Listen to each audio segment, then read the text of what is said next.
ነገሩ በህግ ያስጠይቃል። ይሄን ቪዲዮ አይተና እንዴ እንመለስ። በእለቱ የተመቸ የሶስት ሰዎች አለባበስ ከሴቶችም ከወንዶችም ሶስት ጥራልኝ። ከሴቶች ጆሲ። እንግዲህ ቤተሰቦች ቪዲዮ እንዳያችሁት ነው። እኔ ወንድ ልጅ ነኝ፣ ሴት አይደለሁም። ትልቅ ሚዲያ ላይ የማይጠበቅ ነገር ነው ያየሁት። በ48 ሰዓት ውስጥ ይሄ ቪዲዮ ወርዶ የይቅርታ መግለጫ ካልሰጣችሁኝ ምን ነው ወንድማችን ጆሲ ሴት መሆን ይደብራል እንዴ? አንተ እኮ ነው ራስን ያረከስከው። ለምን ካልክ ኦር የማይመጥህን ልብስ የለበስክ አንተ ነህ። ለምን? ሰይጣን አምላኪ ስለሆንክ ማለት ነው። ገባችሁ? እኛ ኢትዮጵያ ላይ እየተቃወምና ያለው ሰይጣን አምላኪ ነው። ከሀገራችን እንዳይገባ ቅንድቡን እያባረርን ያለው። ስለዚህ ለምንድን ነው ከፋ? በይቅርታ ቪዲዮ በ48 አንተ ማለት የእናቷን ማንነት ታውቃለች። እናቷ ለሱ ያለውን አመለካከት ታውቃለች። ሰው አሸንፈው ወጥተው የሚኖሩ ልጆች ናቸው። በሁለቱ መሃል ተስማምተውና ተከባብረው የሚኖሩ ባልና ሚስቶች ቢሆኑ እሱ ጋር ችግር ባይኖር፣ ከዛ በኋላ ግን እኔ ስለ ሳምሪ ስሰማ ስለ ፋኒ ብዙ ነገር ሰማሁ። ጀርመን ላይ በጣም ብዙ ነገር፣ እጅግ በጣም ብዙ ነገር። ይሄ የምናደንቀው ዞሆኔ ስታወራ ስለምንጠላት ስለማናዳምጣት ነው እንጂ የምታወራቸው እውነታዎች አሉ።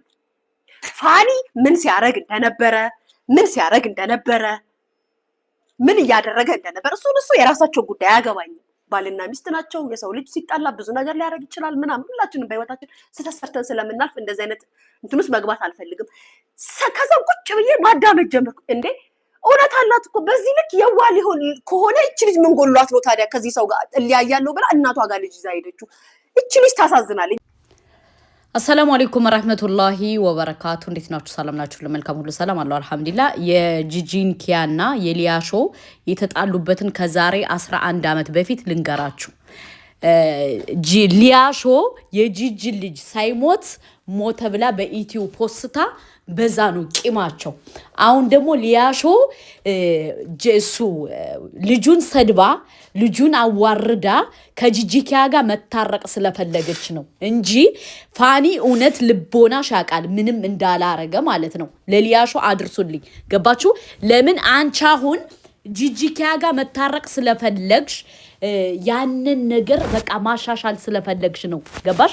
እንጂ እሱ ፋኒ ምንም እንዳልሰራ ልብሽ በደንብ ጠንቅቆ ያውቃል። ሳምሪ ምንም እንዳልተበደለሽ ኦር ዘልዛላ የሴት አዳሪ ልጅ እንደሆነሽ ታውቂያለሽ። ለምንድን ነው አንድም ሁለት ቤት ገዝተን ሱቅም ገዝተናል። ማስረጃውን መልቀቅ እችላለሁ። በራሳቸውም ባፋቸውም ስላወሩ ችግር የለውም።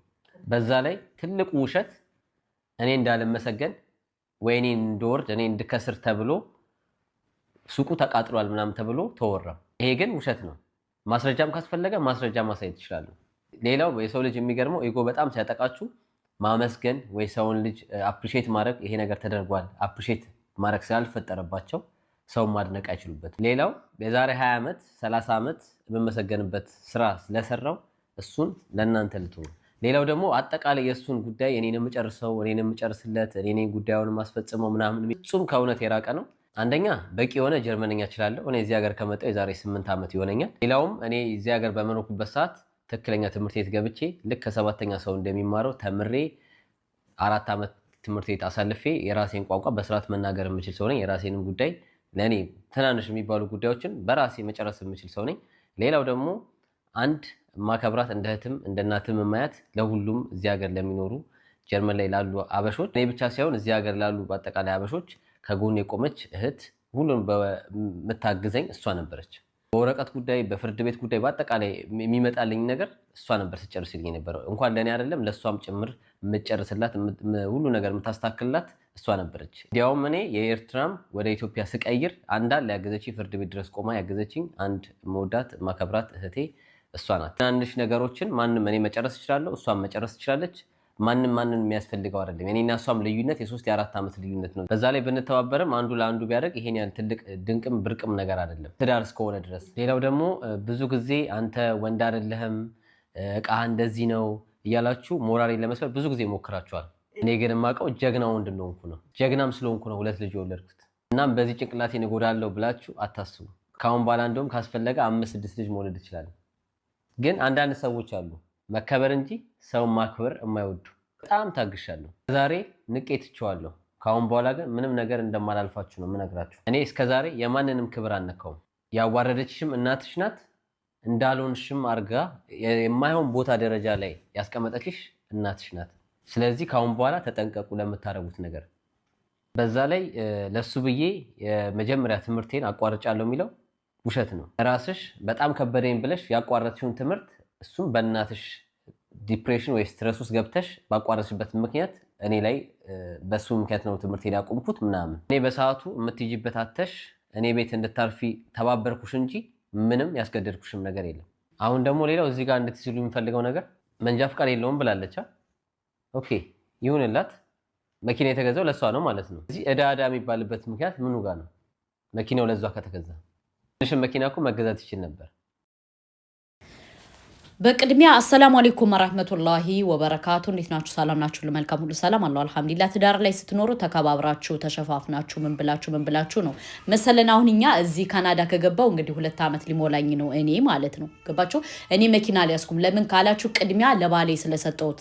ለምን ባሌ ስራ ስላለው ስራ ስለሚሰራ ገባችሁ? ተዛዝናችሁ ተከባብራችሁ ምን ብላችሁ ነው የምትኖሩት። እኔ ግን አሁን መሰለን ብፈልግ መኪና መግዛት ብፈልግ እገዛለሁ። ለምን ካላችሁ እኔ ከመንግስት ተበድሬ መግዛት አልፈልግም። በራሴ ገንዘብ በራሴ ነገር በራሴ የሆነ ነገር እንጂ ከመንግስት መበደር አልፈልግም እንጂ እዚህ ሀገር መኪና ግድ ነው፣ እግር ነው። ገባችሁ?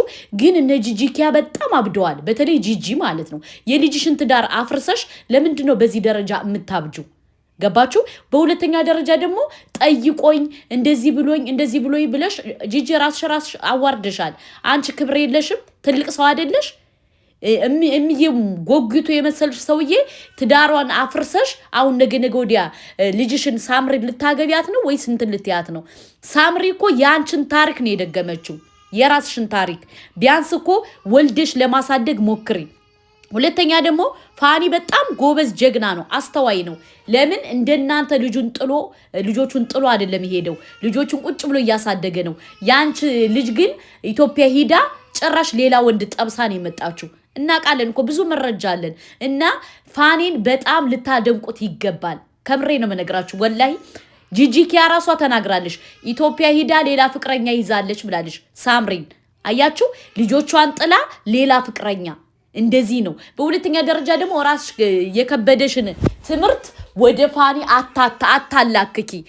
ከብዶሽ ነው ትምህርቱን የተውሽው። ስለዚህ ለምንድን ነው ወደ ፋኒ እንትን የምትይው? መኪና ደግሞ እዚህ ሀገር ብርቅ አይደለም። ጀርመን አይኖ ህጋቸው በጣም ከባድ ነው፣ ይገባኛል። የመኪና ላይሰንስ በጣም ከባድ ነው። እዚህ ካናዳ ግን ቀላል ነው። ስለዚህ አታካብዱ ማለት ነው። አሁን እናንተ እሱ ለምን ሰው ላይ ተቀባይነት አገኘ ለምን በለጠን ብላችሁ ነው ጂጂኪያ ራሱ ካለ ፊልተር የወጣችሁ እንጂ ባይበልጣችሁ እንደዚህ ጨጓራችሁን አትልጡም ነበር። ልጁ ስማርት ልጅ ነው። በሁለተኛ ደረጃ ደግሞ ሳምሪ ቀረብሽ እንጂ አልቀረሽበትም። ምክንያቱም አንቺ የሚገባሽ ሴት አዳሪ ነሽ። ገባሽ? ሶሻል ሚዲያ ላይ መተሽ ቂጥሽን ውኑን እያደረግሽ ጊፍት መለመን ነው የፈለገሽው እናትሽ። አሁንም ሀሳቧን አሳክታለች። ከዚህ በኋላ ፋኒን ማሸማቀቅ አትችሉም ማለት ነው። ገባችሁ? በሁለተኛ ደረጃ ደግሞ እኔ በጣም የገረመኝ ነገር እናት ልጇን ትይዛለሽ። አንቺ ግን ሶሻል ሚዲያ ላይ ወጥተሽ እንደዚህ ብሎ በዚህ ወጥቶ በዚህ ወርዶ ሰው ተቀባይነት እንድታገኝና ጊፍት መሰብሰቢያ ልታረጊ ነበር በልጆችሽ። ግን በጣም ርካሽ ሴት ነሽ ሳምሪ። ፕሊዝ ሼር አድርጉና አድርሱልኝ።